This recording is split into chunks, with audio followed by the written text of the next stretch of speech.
sweetheart. It's okay.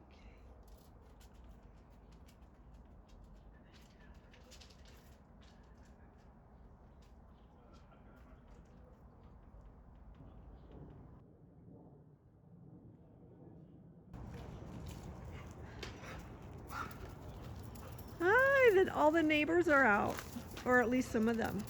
Hi, baby. This is Scooby-Doo. Actually, it's not her name. Took our trip to Buc-ee's.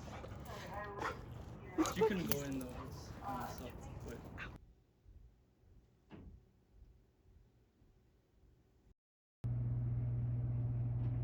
Good morning, Evita. Oh, how cute she is in her little bed, her little spaceship. Is it time to get up, kitties? It's still dark. So, okay, time to let the kitties out.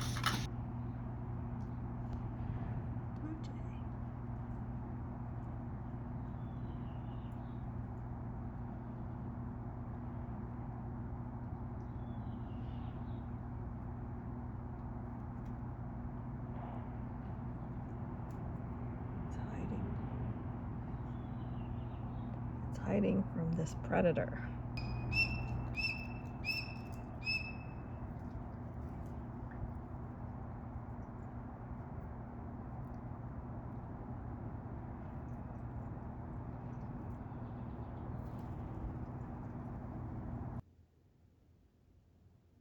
Beltaine. As my friend Norman pointed out in the comments, it is the midpoint between the vernal equinox and the summer solstice. So the Farmer's Almanac and the Pagan Wheel of the Year has all these cardinal points and then midpoints between. So we're always celebrating because the earth and our lives are always changing. And I think one of the challenges in our lives, especially being in this Western culture with, an emphasis on acquisition and proving your worth through acquisition and achievement, we have a hard time resting. We have a hard time being mindful. We have a really hard time with those two sacraments, mindfulness and rest, of the 7 sacraments of health. We tend to judge ourselves very harshly. We have internalized this whole, culture of proving yourself. And we forget that we have imminent sacred value and worth, and we don't have to achieve to be worthy. I'm not saying you shouldn't set goals. I'm not saying that you shouldn't be proud of the things you've accomplished. I am. But there's too much emphasis on all of that. It's like Jacob's ladder instead of Sarah's circle. And so I think finding value in just the cycles of life, it helped me, it healed me, actually. It began my healing. Finding the goddess and pagan spirituality reformed my worldview and has given me just a lot of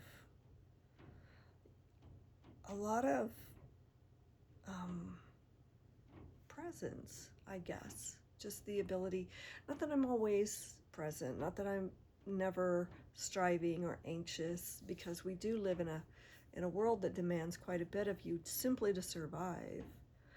But finding joy in the seasons and cycles of life has been the pearl of great price for me. Okay. We're gonna do a rune spread. I'm just using this for a surface.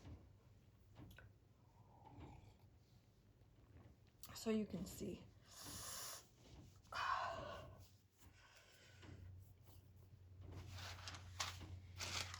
2 bags.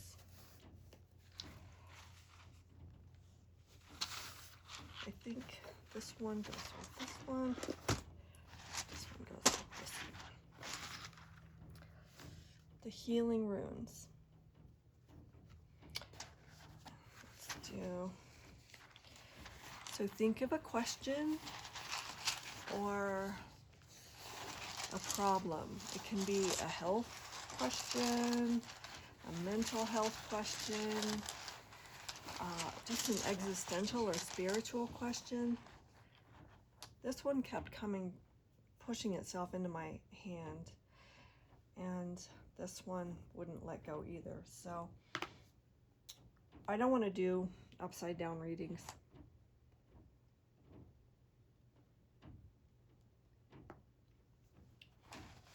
Okay, let's look them up.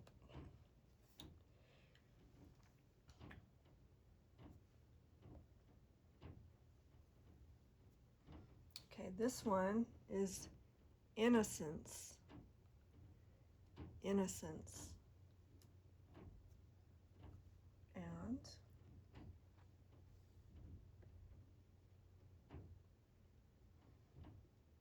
I think this one is wisdom. They did come out upside down. Maybe I will do upside down readings because they both came upside down. So let's look at them. Let's look at all their meanings. Okay, number 1. So yeah, I have to use the book to interpret.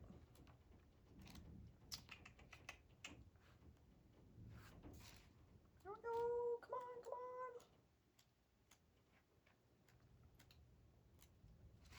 come on.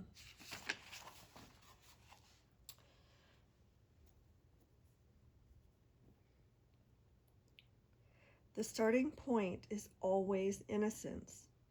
This rune serves as a gentle reminder of the wholeness and simplicity we knew at our beginnings, and as a promise that we are finally coming home. For innocence is our first nature, and from it flow all possible right relationships with ourselves, with others, and with the divine. The rune of innocence often marks a turning in the road. A cycle may be ending, a circle drawing to its close. For those who have experienced the betrayal of innocence, this rune is saying, be grateful both for your survival and for the wisdom you have gained through the pain and sorrow of the past. Ask God to once again place innocence in your heart. Receiving this rune acknowledges the long road you have traveled to arrive where you are today. Remember to honor yourself and those who have guided you. Allow yourself to feel once again the joy of innocence. Okay, Mel? Mel's having a little... Uh-oh. Oh, no, that's Avita. They go outside and eat grass. Let's, okay, so apparently this doesn't do upside down readings anyway, so that's fine. But it could be when they come upside down, it could be that you are struggling with your relationship to your innocence. Maybe you have ideas in your head that you are not. And a lot of that guilt and shame comes from very toxic family systems. And I'm sorry, but religious systems.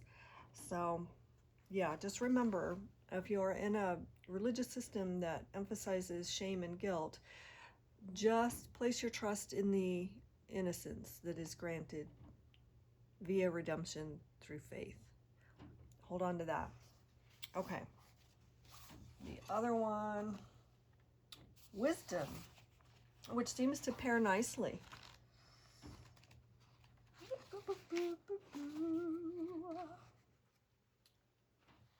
21, wisdom.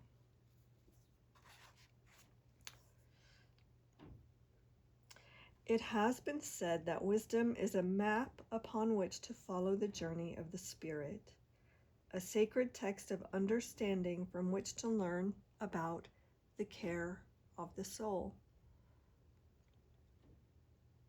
Each time you receive this rune, take a quiet moment in the midst of the day's occupations. Consider the issue at hand. Try to see it in a fresh way. It is part of the endless coming to be and passing away. Or is it part of that which abides? To know the difference is to see with the eyes of wisdom. I think this speaks to causality. Is it karmic? Is it something that happened through, somebody said this, you said that, reactivity? Or is it something more enduring, for instance, mourning a death, or dealing with a chronic illness, as opposed to a job loss, for instance? So knowing the difference between something that comes and goes as part of the karmic cycle of materiality, or something, which of course death is as well, and grief has its season, but it's long, and it deserves great respect, rather than like something that's like, okay, today my car's not working, oh my gosh, like, so that's one of those things that comes and goes. So learning that, what is it they say, don't sweat the small stuff. So wisdom, but I'd say it goes deeper than that. Let's see what else it has to say. Oh, interesting. It is through wisdom that a tragedy becomes a teaching. That is wisdom's way and love's way. For it is wisdom that teaches the mind to understand and learn through love. Drawing this rune is always a gift, urging, as it does, to remember these comforting words. Wisdom is precious. Wisdom is earned. The wise do not need to speak for their wisdom to reveal itself. It is their love and understanding that heal us. As we grow in wisdom, we learn to seek our counsel and our comfort in the will of heaven. I think that's really neat. So whatever this speaks to for you, I totally get it. I totally get it. Like, I can relate. Okay, so this is just the regular book of runes. I thought we would do a reading from each. I'll try to just pick a single stone. This is for the collective, for any and all who come to my channel and who are learning and growing and aging and learning to accept age. What do we have for ourselves today? Okay, let's see. It's not that one, I don't think. I think it's this one. Constraint. Oh my goodness. Constraint. Okay. Let's see what it says. Whoop. Constraint, necessity, pain.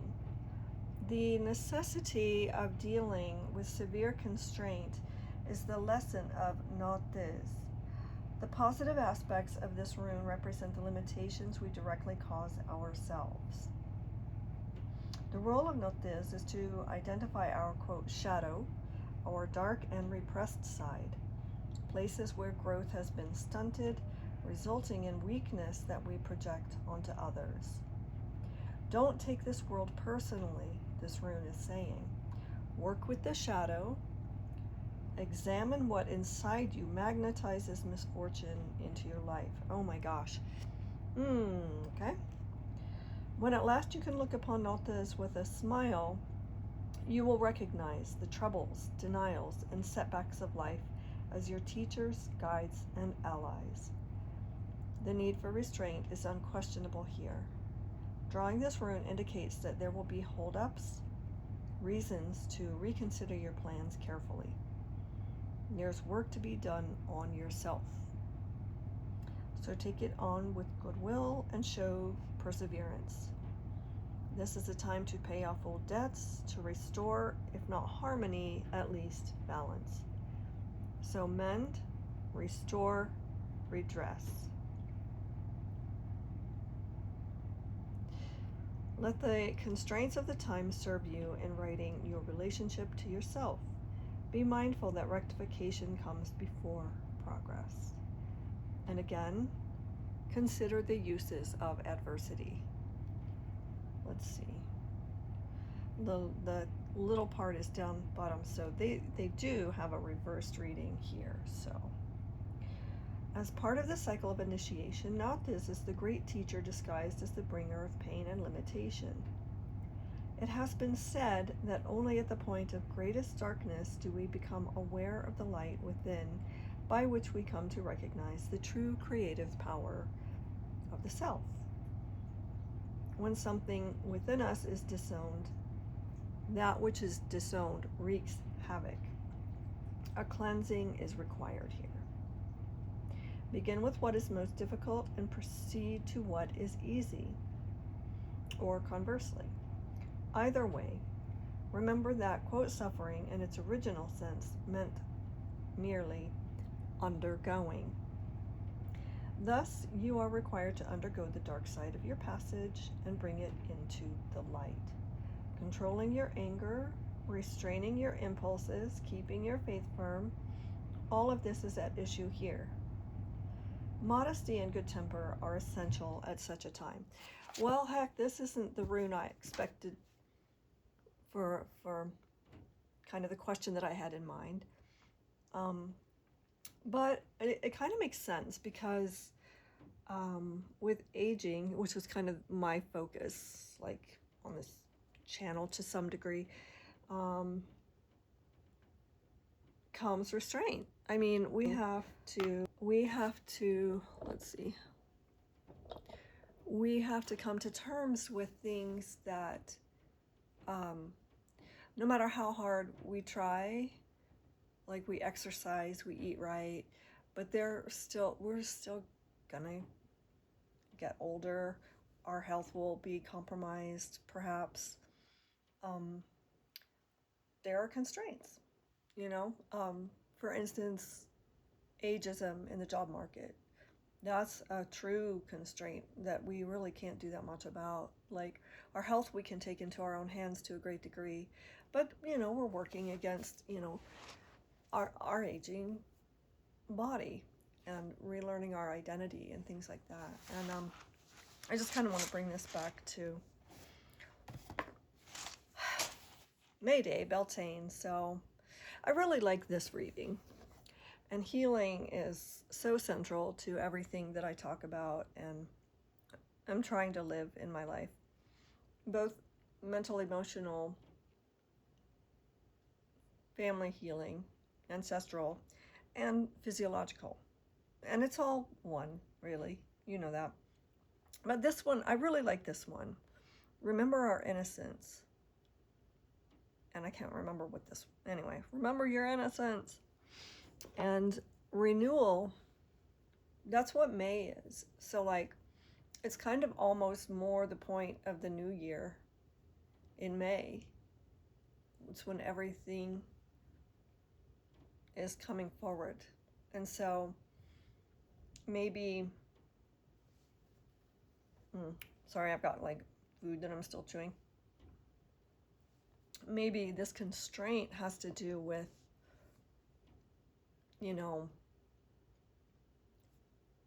we planted our seeds And then there are other things, like for instance in my garden, like the squirrels will come and dig them up.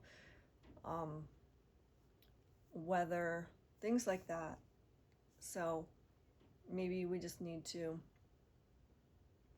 do our best to seek the light and trust the light and not fear the dark, become, send our roots down into the dark. And that's how we grow. I don't know. What do you think? Hail and blessed be.